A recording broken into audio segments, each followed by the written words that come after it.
할렐루야. 우리 주님의 크신 은혜와 사랑이 오늘 사랑하는 모든 여러분과 함께 하시기를 주님의 이름으로 축원합니다. 사랑하는 여러분, 오늘 하나님께서 도망하라 피난하라 이렇게 이스라엘에게 명령하셨습니다. 오늘 특별히 말씀 1절부터 베냐민 자손들아 라고 이렇게 부르셨는데요, 본문 말씀에 나오는 베냐민 자손들은 여러분 오늘 말씀에 예루살렘을 중심으로 말씀하셨기 때문에 베냐민 자손이라고 부르시는 것일 뿐, 실상은 베냐민 자손뿐만 아니라 모든 이스라엘 백성들에게 하나님께서 명령하신 것입니다. 여러분 오늘 이 말씀을 들으면서 하나님께서 도대체 왜 여러분 그 예루살렘에서부터 피난하라고 하셨는지를 우리가 말씀을 통해 듣고, 여러분 이 말씀 속에 나타난 하나님의 마음을 여러분 오늘 우리도 다시 한번 우리의 마음속에 깨달으며 여러분 우리에게 주시는 하나님의 명령이 무엇인지를 분명하게 여러분 다시 한번 깊이 묵상하는 믿음의 자녀가 되기를 주의 이름으로 축원합니다. 여러분 1절 말씀에 보면 이렇게 기록이 되어 있습니다. 우리 1절 상반절 말씀만 먼저 함께 읽겠습니다. 우리 다 같이 함께 읽습니다. 시작. 베냐민 자손들아 예루살렘 가운데로부터 피난하라. 아멘. 여러분 오늘 말씀 보면 혹격인 이 베냐민 자손들아 라고 부르는 부분부터 나옵니다만은, 여러분 오늘 말씀을 이 원래의 이 히브리어로 이 어순을 읽어보면 이 말씀 다음에 부르신 다음에 바로 시작하는 첫 번째 단어는 무엇이냐면 우리가 가장 마지막에 읽었었던 피난하라 라는 이 말씀이 사실은 제일 먼저 나옵니다. 즉 이 원문에 나와 있는 우리 성경 원문에 나와 있는 그 말씀 순서대로 우리가 그냥 직역해서 읽자면 피난하라 누구들아 이렇게 되는 거예요. 피난하라 베냐민 자손들아, 피난하라 이스라엘아, 이렇게 시작하는 말씀이에요. 여러분 그러니까 이 말씀은요 굉장히 다급해서 부르시는 말씀입니다. 빨리 이렇게 해라라는 말씀이 먼저 나오는 것이고, 여러분 그 다음에 누구들아 무엇이 이렇게 되었다 이렇게 말씀을 하시는 거예요. 그래서 오늘 이 말씀 보면 왜 하나님께서 이렇게 다급하게 부르십니까? 여러분 오늘 말씀 보니까 그들에게 심판이 임박하여 이르게 되었습니다. 근데 오늘 이 임박하게 된 심판을 보면서 참 우리는 이상한 것을 한 가지가 느껴요. 무엇이냐면 그것은 오늘 이 말씀에 있는 백성들이 어디에 있는 백성들이에요? 바로 예루살렘에 있는 백성들이에요. 여러분 이 예루살렘이라고 하는 것은 여러분 어떤 도성이냐, 우리가 이 과거 이 다윗 때에 수복하게 된 여러분 이스라엘의 도성으로 알고 있습니다. 근데 이 예루살렘이 여부스 산하에 있었을 때 다윗에 의해서 드디어 정복이 되었지만, 사실은 여러분 이스라엘이 이 가나안 땅에 들어오면서 땅을 나눴잖아요, 그죠? 그래서 그 땅을 분배하게 되었을 때에 예루살렘이 포함된 지역을 어느 지파가 받습니까? 여러분 그 지파를 받는 그 땅을 받는 지파는 유다가 아니라 사실 베냐민 지파였었어요. 베냐민 지파가 그 일대를 다 받았지만 유독 이 예루살렘 성만큼은 요새였는지라 이 예루살렘을 여부스로부터 빼앗을 수가 없었다가 사울의 시대가 다 지나가고 다윗의 시대가 되었을 때 비로소 그 땅을 정복하게 되었습니다. 그래서 이 예루살렘이라고 하는 지역은 다윗과 거기에 있는 모든 어떻게 보면 이제 통일된 이스라엘의 실력자들, 유력자들만 산 것이 아니라 거기에는 상당수 유다 지파뿐 아니라 이 베냐민 지파들, 바로 그 인근 지역에 함께 살고 있었던 베냐민 지파들이 대거 예루살렘에 들어와 있었어요. 그래서 오늘 본문 말씀 예루살렘에서 피하라라고 말씀하셨을 때에 베냐민 지파를 부르는 것은 그때 당시 역사적 정황상 가장 많은 지파의 사람들이, 예루살렘에 살고 있었던 지파 사람들이 바로 이 베냐민 지파였기 때문에 그렇습니다. 근데 오늘 말씀 보면서 굉장히 이상한 것이 한 가지가 있어요. 왜냐하면 하나님께서 피난하라고 명령을 하시는데 여러분 바로 이 예루살렘으로부터 피난하라는 거예요. 여러분 이것이 이상하지 않으시나요? 왜냐하면 우리가 오늘 본문 말씀 예레미야 6장을 읽고 있습니다. 근데 우리가 불과 2주 전에 어느 말씀을 읽고 있었죠? 예레미야 4장을 읽었잖아요. 근데 그 예레미야 4장일 때는 하나님께서 뭐라고 말씀하셨냐면 견고한 성읍이 있는 예루살렘으로 가라고 그러셨어요. 여러분 예루살렘으로 가라고 말씀하실 때가 바로 이 예레미야서 4장에 나와 있을 때의 말씀인데, 아니 불과 얼마 전까지만은 이곳으로 오라고 해놓으시고서는 이제는 다시 이 성에서 빨리 도망가요 피난하라고 말씀하시는 거예요. 그리고서 말씀하신 그 두 성읍이 어디냐? 하나는 드고아라고 하는 곳이고 다른 하나는 베탓 게렘이라고 하는 곳인데요, 이 드고아라고 하는 것은 이 예루살렘으로부터 약 한 19km 정도 남쪽에 떨어져 있는 도성이고요, 베탓 게렘이라고 하는 것은 사실은 정확하게 파악이 되지 않는 도성입니다. 그런데 이 두 도성 다 여러분 어디에 있을 것이라고 추정이 되냐면, 이 드고아는 분명히 19km 남쪽인데 베탓 게렘도 분명히 남쪽일 것이다라고 추정을 하고 있어요. 어딘지는 명확하게 모르지만, 왜냐하면 그 말씀 가운데 뭐라고 이르냐면 이 큰 파멸이 북방에서부터 내려오고 있다. 여러분 우리가 예레미야 4장 때도 여러분 큰 이스라엘을 향한 이 심판의 막대기와 몽둥이가 저 북방에서 내려온다라고 그랬잖아요. 그것이 바로 아수르와 또 바벨론에 대한 이야기인데 그 아수르와 바벨론에 대한 이야기가 하나님께서 그들에 대한 경고와 심판을 시작하셨음을 말씀해 주고 계시는 것이고 그 북방의 파멸이 이르러서 이 예루살렘을 이제 버리고 도망하라고 피난하라고 말씀하여 주신 그 두 성읍은 반드시 북방에서 내려오는 위협에 대한 심판에 대한 도망이기 때문에 남쪽일 수밖에 없는 거죠. 그런데 우리가 궁금한 것은 바로 이것입니다. 그것이 아니라 하나님 얼마 전까지만 해도 바로 이 예루살렘으로 오라 하지 않으셨습니까? 근데 왜 지금은 그 예루살렘에서 도망하라고 하시나요? 이 예루살렘은 견고한 성읍이 있다고 말씀하시지 않았습니까? 근데 왜 이제는 그것조차도 다 소용이 없다고 말씀하시나요? 사랑하는 여러분, 하나님께서 이스라엘에게 예레미야를 통해서 처음 말씀해 주실 때는 잘못 가르쳐 주셨다가 아차 거기가 아니구나 하고선 변심해서 다시 거기서 떠나라고 말씀하신 것일까요? 여러분 우리는 이것을 통해서 우리가 수차례 이미 묵상했었던 출애굽의 발걸음을 봅니다. 여러분 홍해로 건너가는 그 길은 이스라엘이 원래 가던 길이 아니었어요. 우리가 그 말씀을 이 홍해를 건너가기 직전부터 읽어보기를 시작하면 그 길은 하나님께서 이스라엘의 가던 길을 돌이켜서 홍해로 가게 하셨다는 거예요. 하나님께서 원래 이스라엘이 가던 길로도 충분히 출애굽할 수 있었던 길이었는데 그 길이 아니라 오히려 이 홍해가 있는 앞이 가로막혀져 있고 좌우는 산으로 막혀져 있는 그래서 뒤에서는 애굽 군대가 오기 때문에 도저히 피난할 수 없는 어디로도 도망갈 수 없는 그 길로 하나님께서 일부러 인도에 가셨다라는 말이에요.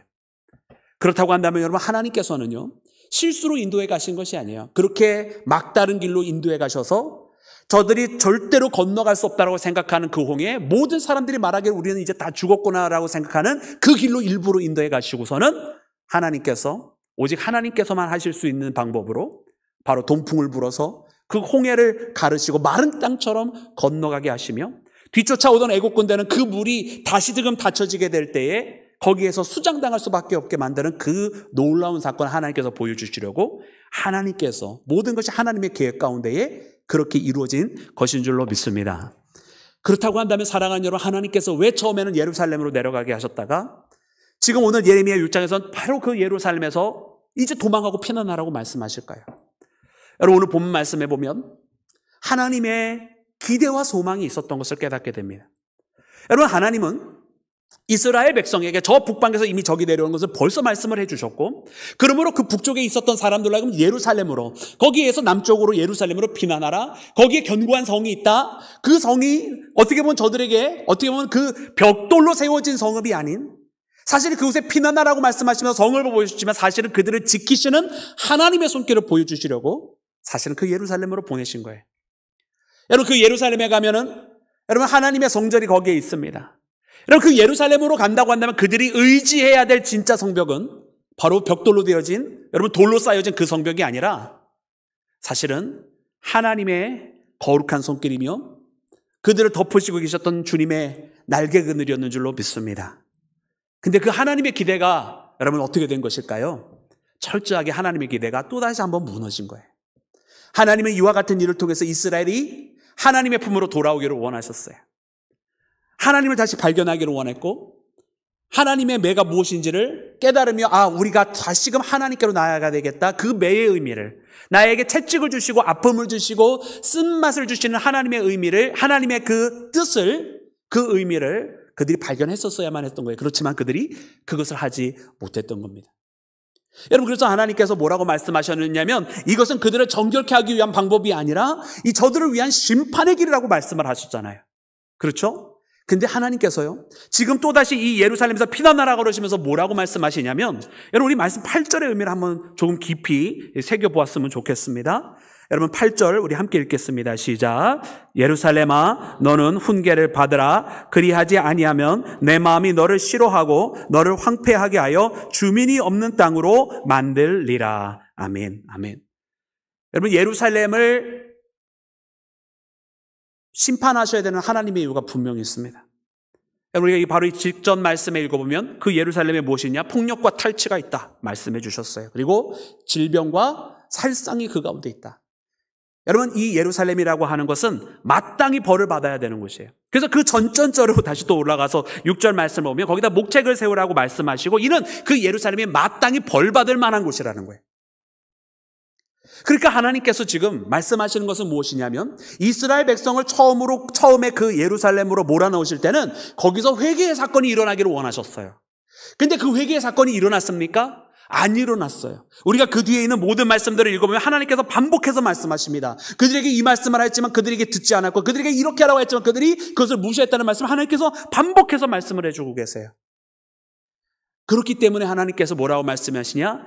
그곳에는 폭력이 있고, 그곳에는 질병이 있고, 그곳에는 살상이 있고, 그곳에는 탈취가 있고, 마땅히 벌을 받아야만 하는 도성이기에 여기서 나오라고 하나님 말씀하시는. 여러분, 하나님께서 이 말씀 몇 가지, 우리 몇 말씀만 좀 이렇게 익스럽트해서 몇 개만 읽어보기를 원하는데요. 먼저 10절 말씀 우리 함께 읽고, 그 다음에 15절 말씀 함께 읽을까요? 우리 다 같이 10절 말씀 함께 읽습니다. 시작. 내가 누구에게 말하며 누구에게 경책하여 듣게 할꼬. 보라, 그 귀가 할례를 받지 못하였으므로 듣지 못하는도다. 보라, 여호와의 그들이 자신에게 욕으로 여기고 이를 즐겨하지 아니하니. 아멘. 여러분, 하나님께서 말씀하셨습니까? 안 하셨습니까? 하나님께서 말씀을 이미 하셨다라는 뜻이에요. 근데 내가 도대체 누구에게 더 말을 해야 되겠느냐는 거예요. 왜냐면 말을 해도 그것을 하나님께서 주신 생명의 말씀으로, 그들을 바로 세우게 하는 말씀으로 듣지 않고 오히려 자기들을 향한 욕으로 생각한다라는 거예요. 너가 잘못했어! 라고 이야기를 하면 내가 잘못했구나, 하나님께서 나를 바른 길로 인도하시는구나 라고 생각하는 게 아니라 왜 나를 욕해? 이랬다라는 거예요.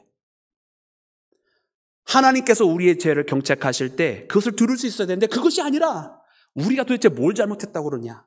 많은 선지자들을 오히려 핍박했던, 여러분, 예루살렘에 있었던 또 이스라엘의 모습을 그대로 하나님께서 말씀을 하시는 거예요. 여러분, 그리고선 15절 말씀에는 이렇게 기록을 하고 있습니다. 우리 15절 말씀 함께 합독합니다. 시작. 그들이 가증한 일을 행할 때에 부끄러워하였느냐? 아니라 조금 더 부끄러워하지 않을 뿐 아니라 얼굴도 붉히지 않았느니라. 그러므로 그들이 엎드러지는 자와 함께 엎드러질 것이라. 내가 그들을 벌하리니 그때에 그들이 거꾸러지리라. 여호와의 말씀이니라. 아멘. 가증한 일을 행하면서도 여러분 부끄러워하지 않고, 심지어 얼굴을 붉히지도 않는, 여러분, 아주 뻔뻔한 자의 모습을 보여줘요. 뻔뻔한 자. 그냥 이 가증한 모습을 몰래 숨어서 하는 것이 아니라 아예 대놓고 하고 있다는 거예요. 여러분, 요즘 이 세대가 그렇게 변해가지 않습니까? 요즘 이 세대가 그렇게 변해요. 심지어 법으로 해서는 안 되는 것을 합법화하는 것이 전 세계적으로 일어나고 있어요. 오늘 오전에도 국민일보의 신문에 보니까 일본에서 동성 결혼이 합법화됐다는. 여러분, 이 세상이 이렇게 점점점 부끄러운 일을 하면서도 얼굴을 붉히지도 않는 세상으로 변해가고 있는, 하나님이 얼마나 마음 아파하시는지, 이 가증한 일이 있음에도 불구하고 이 세상이 부끄러워하지 않는다라는 거예요. 그래서 하나님께서 16절과 17절에 이렇게 말씀하십니다. 우리 16절과 17절도 함께 읽겠습니다. 시작.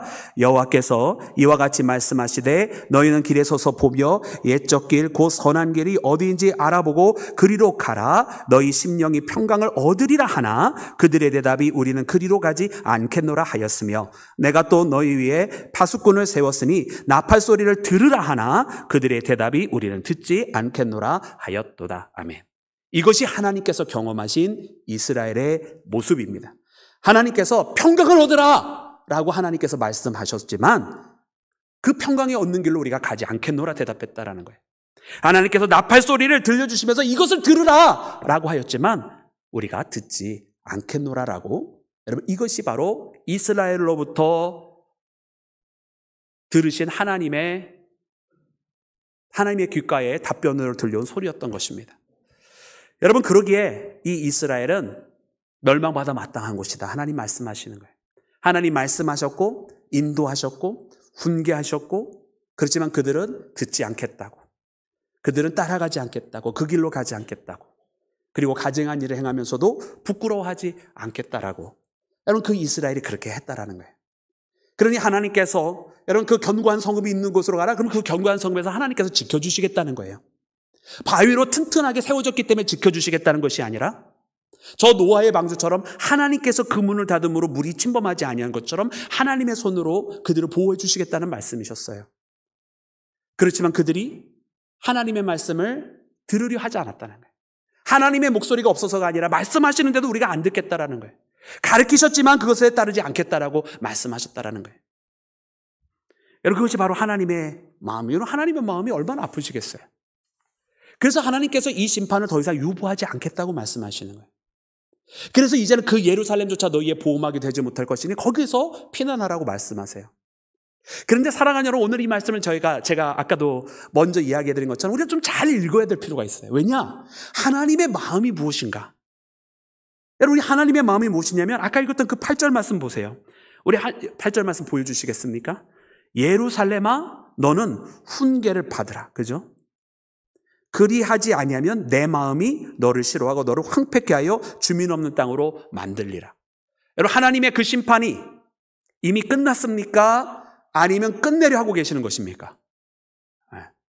하나님이 결단을요, 이렇게 하시겠다고 말씀하셨지만 아직 그것을 집행하시지 않으셨어요. 그리고서 하나님께서 어떻게 하시는 거예요? 너는 훈계를 받으라. 그리하지 아니하면, 여러분, 하나님께서 지금 그 다음에 나오는 것을 그리하지 아니하면 황폐케 하리라고 그러셨으니까 황폐케 하는 것이 끝난 것이 아니라는 거죠. 하나님께서 그렇게 하리라고 마음을 다 먹고 이것은 이제 누가 말해도 소용없어, 이건 분명히 일어날 거야라고 하나님 말씀하신 게 아니라 그러하지 아니하면 황폐케 되리라고 말씀하셨으니까 네가 지금이라도 훈계를 들으면 하나님의 마음은 어떤 거예요? 하나님께서 이 심판을 하나님은 멈추시기를 원한다는 이야기. 할렐루야. 여러분, 분명히 보이십니까? 여러분, 이 8절 말씀이 그 말씀이에요. 너는 훈계를 받으라. 그리하지 아니하면, 그렇으니까 이 훈계를 받으면 멈추시겠다는 이야기잖아요. 하나님께서 분명 이전에도 말씀해 주시기를 이것은 너희들을 정결케 하는 것이 아니라 마지막 심판의 길이라고 말씀하셨지만 그럼에도 불구하고 하나님께서 이 마지막 심판을 집행하시기 직전에 다시 한번 기회를 주시는 거예요. 여러분, 그것이 우리 하나님의 마음이시더라고요. 아, 하나님의 마음은 우리 사람의 마음과는 다르구나. 여러분, 우리 사람은요, 참지 못하고 인내하지 못합니다. 하나를 받으면 하나를 되돌려줘야 돼요. 그렇지 않습니까? 그래도 굉장히 너그러운 사람 뭐라 그러는지 알아요? 그래, 딱 한 번, 3번 정도까지는, 3, 4번, 그죠? 우리 3번 하나, 야, 1 아웃. 두 번째, 2 아웃. 야, 세 번째는 3 아웃, 스트라이크 아웃입니다. 근데 우리 하나님 그렇지 않더라. 하나님 계속해서 기회를 주시고, 마지막이라도 돌이키면, 마지막 순간에라도 그들이 하나님 앞에 구하면 하나님은 그들을 건져내실 마음이 있으신 분. 여러분, 오늘 말씀 가운데 보면 이스라엘이 계속해서 하나님 앞에 떠나는 모습이 나와요. 그러고 보니까 여러분, 이 말씀이 다르게 보이는 거예요. 왜냐하면 우리는 보통 이 예레미야에 있는 말씀을 보면서 하나님께서 이스라엘을, 물론 역사적으로는 결국은 이스라엘이 끝까지 돌아오지 않았기 때문에 심판을 받게 됩니다만은 우리는 이 말씀을 읽으면서 역사적인 결과 앞에 하나님께서 멸망하기로 작정하시고 그냥 무조건 멸망의 길로 갔구나. 물론 이 전체 큰 역사의 흐름 속에서 예레미야를 통해서 주신 하나님의 말씀은 다시 세우기 위해서는 먼저 이전의 모든 포악한 것들이 없어져야 된다라고, 무너져야 다시 세워진다라고 하나님 말씀하시는 큰 주제가 분명히 있어요. 그런데 그 큰 주제에 사로잡히다 보니까 우리가 하나님의 마음까지도 오해했던 것 같아요. 왜냐하면 그 큰 분명한 주제 속에 하나님께서 이미 모든 걸 딱 결정했다고 생각했는데 사실은 그게 아니더라는 거예요. 그 큰 하나님의 역사 속에 분명히 있지만 그러나 하나님은 그 중간에라도 계속 돌이키기만 한다면, 지금이라도 돌아서기만 한다면, 지금이라도 나에게로 내 품으로 돌아오기만 한다면이라는 것을 하나님께서 계속 바라고 계셨다는 사실이에요. 여러분, 하나님께서 왜 무두셀라를 969살까지 살게 하셨습니까? 여러분, 무두셀라가 왜 이 땅에 우리가 성경에 나오는 많은 인물 중에 가장 나이 많은 사람이 될 수밖에 없었을까요? 여러분, 그것은 하나님께서 에녹에게 약속해 주시고 그가 이 360년을 이 땅에 살고서는 여러분 하나님 앞에 부름받아서 죽지 않고 올라가잖아요. 근데 그가 300살을 300년을 하나님과 동행했다고 하니까 여러분, 그가 하나님과 360살 살다가 하나님 앞에 올라갔습니다. 300년을 하나님과 동행했습니다. 그러면 여러분, 그는 태어나면서부터 하나님과 동행한 거예요? 아니에요? 자, 우리 이제 수학 300년을 하나님과 동행했다고 기록이 되어 있어요, 성경은. 그가 360년을 이 땅에 살다가 하나님의 부름을 받았다고 그랬어요. 자, 그러면 그가 태어나면서부터 하나님과 동행한 거예요? 아니에요? 아니죠. 그러면 몇 년 동안 하나님과 동행하지 않은 세월이 있었어요? 60년. 그럼 그 60년에 뭐가 일어났어요? 그가 60세 때 그의 아들 에녹이 그의 아들 무드셀라를 얻는 거예요. 그러니까 하나님께서 무드셀라를 얻을 때에 에녹을 만나주신 거예요. 그럼 도대체 이 에녹 했을 때 무슨 일이 있었는가? 그 에녹의 그 아들 무드셀라의 이름을 보았더니 이 창이 떨어진다라는 의미가 있어요. 그게 무슨 뜻이냐면 그가 바로 죽게 되었을 때 성이 함락된다, 이런 의미가 있는 거거든요. 창을 놓은 자, 포기한 자, 이제 멸망하게 되었을 때의 모습을 보여주세요. 즉 하나님께서는 에녹에게 그가 60살 때에 이 땅이 멸망당하는 모습을 보여주셨다는 거죠. 그것이 아니면 그의 아들의 이름을 무두셀라라고 지을 이유가 없는 거예요. 그리고 횟수를 그대로 더해보면 이 에녹이 낳은 그 아들의 무두셀라로부터 무두셀라가 969살을 살았다고 되어 있는데 그 횟수의 마지막 가면 그때가 어느 때냐면 바로 노아의 홍수가 일어나는 때, 하나님의 예언대로 된 거죠. 그러면 우리는 여기서 말씀의 의미를 깨달아야 돼요. 하나님께서 분명히 에녹을 통해서 이 땅에 있는 심판을 말씀해 주셨는데 그것이 바로 무두셀라를 통해서 나타났는데 무두셀라의 그 살았던 연수를 통해서 우리가 확인할 수가 있는데 알고 봤더니 무두셀라가 이 땅에서 가장 오래 산 사람이에요. 969세. 왜일까요? 물론 성경은 왠지 기록을 안 하고 있지만 저는 그렇게 읽어져요. 하나님께서 심판을 예견해 주시면서도 할 수 있는 대로 하나님께서 연기하셨구나. 그 무두셀라는 언제 죽는 거예요? 하나님께서 심판을 내리시기로 작정한 그 직전에 죽는 거예요. 왜냐면 하나님께서 그렇게 예견해 주셨으니까.